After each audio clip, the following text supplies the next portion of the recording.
우리는 직장인이 되고 나서 저축이라는 것을 시작을 하게 됩니다. 저축을 하는 목적은 단순합니다. 물질적 안정감과 심리적 만족감을 만들기 위해서인데요. 그렇게 무작정 저축을 하다가 이 남들에게 들었건 스스로가 깨닫게 되었건 간에 여러 계기를 통해 우리는 1억이라는 돈을 모아야겠다고 생각이 듭니다. 그리고 계획을 세우게 되죠. 여기서 잠깐 질문 드릴게요. 여러분, 그래서 1억은 모으셨나요? 아니면 아직도 모으고만 계시는 중인가요? 세상에 돈을 다루는 능력은 크게 세 가지가 있다고 합니다. 첫째, 돈을 모으는 능력. 둘째, 그 돈을 지키는 능력. 셋째, 그 돈을 불리는 능력. 이 세 가지 능력을 모두 갖추고 있다면 1억을 모으기가 정말 쉬울 텐데요. 그런데 세상은 참 공평하게도 이 세 가지 능력을 모두 갖춘 사람은 만나기가 힘이 듭니다. 저는 부자가 되기 위해서라면 이 첫 번째 능력인 돈을 모으는 능력, 두 번째 능력인 모은 돈을 유지하는 능력은 반드시 갖추어야 될 필수 요소라고 생각을 합니다. 다만 이 두 가지는 스스로의 노력과 마인드 컨트롤로도 충분히 습득이 가능하지만은 마지막 세 번째인 돈을 불리는 능력은 결국 남으로부터 돈을 뺏어올 수 있느냐, 이 싸움의 문제이기 때문에 아무리 열심히 공부해도 확률 게임일 뿐입니다. 저는 다른 전문가들과 다르게 1억을 모으지 말라고 이야기를 합니다. 그 이유를 지금부터 설명을 드릴 건데요. 제 영상 끝까지 시청해 주시기 바라고요. 구독, 좋아요, 알림 설정 꼭 클릭 부탁드리겠습니다. 자, 오늘의 이론이 가장 싸다라는 말이 있어요. 현재 내 수중에 10,000원이 있다고 가정을 한번 해볼게요. 그 10,000원이 10년 후의 가치는 어떨까요? 화폐는 끊임없이 가치가 하락하기 때문에 현재의 10,000원은 10년 후에는 10,000원이 될 수도 있지만은 1,000원이 될 수도 있고 500원이 될 수도 있습니다.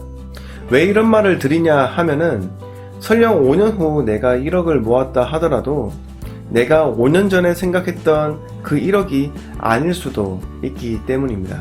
저는 여러분들께 1억을 모으는데 시간을 쏟지 마시고 일단 2천만원부터 모아서 부동산 경매에 뛰어들라고 말씀을 드리려고 합니다. 아니, 2천만원을 가지고 어떻게 부동산을 사냐, 이렇게 말씀하실 수도 있는데 이렇게 의문을 가지시는 것도 당연하다고 생각을 합니다. 그런데 이 부동산 경매라면 충분히 가능하고 또 남녀노소 누구나 쉽게 접근할 수 있기 때문에 저에게 반감은 가지시지 않았으면 합니다. 부동산 경매는 시세보다 싸게 낙찰을 받을 수 있는 이 이점이 있는데요. 예를 들어서 6천만원짜리 빌라가 법원 경매 물건으로 나와서 한번 유찰이 되어서 내가 5천만원으로 낙찰을 받았다 가정을 한번 해볼게요. 그럼 나한테 5천만원이, 이 5천만원이라는 현금이 있어야지 그 소유권이 나한테 넘어올까요? 그건 아닙니다, 여러분. 여러분들은 입찰하는 당시에 감정가의 10%인 입찰 보증금만 있으면, 즉 600만원만 있으면 입찰이 가능하고요. 전체 내 낙찰 금액의 20%인 1200만원만 있으면 여러분들의 소유로 만들 수 있습니다. 부동산 경매의 매력 포인트는 일반 매매보다 대출을 많이 받을 수 있다는 점입니다. 감정가 6천만원의 이 빌라를 내가 5천만원에 낙찰을 받으면은 대출이 80%가 가능하게 되고 결국 내 돈 1,000만원과 대출 4천만원으로 이 빌라를 온전히 내 소유로 만들 수 있게 되는 거죠. 그런데 여기서 보증금 1,000에 월 40만원으로 임차인을 한번 드려볼까요? 일단 보증금 1,000만원이 내 수중에 들어오니 내가 투자한 돈은 결국 0원이 되게 되는 겁니다. 여기서 월세 40만원에서 연이자 3%인 대출이자 즉 10만원을 제하게 된다면은 한 달에 순수 나에게 들어오는 돈은 30만원이나 되게 되는 겁니다. 연간으로 따지자면은 360만원인 거죠.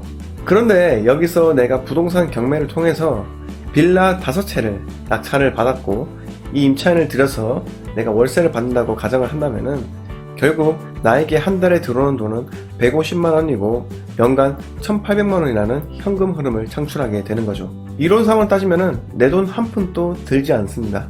여러분, 스타크래프트라는 게임을 아시죠? 이 스타크래프트를 잘하는 프로게이머들의 공통점이 뭔지 아십니까? 바로 이 스타크래프트 게임에서 유닛을 생산하기 위한 그 자원이죠.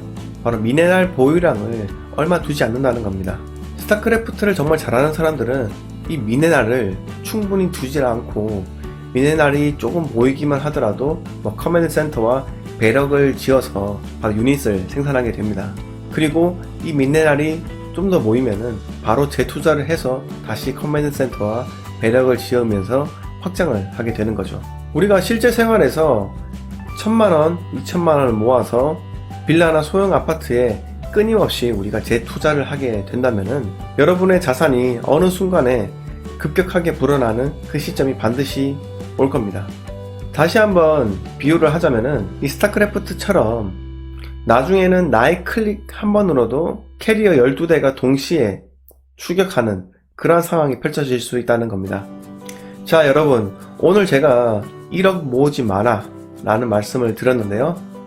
이 월급만으로는 1억을 모으는데 이 시간적, 물질적 한계가 너무나 크죠. 하지만 월급으로 2천만원 정도 모으는 것은 힘도 크게 들지 않고 시간도 많이 걸리지 않습니다.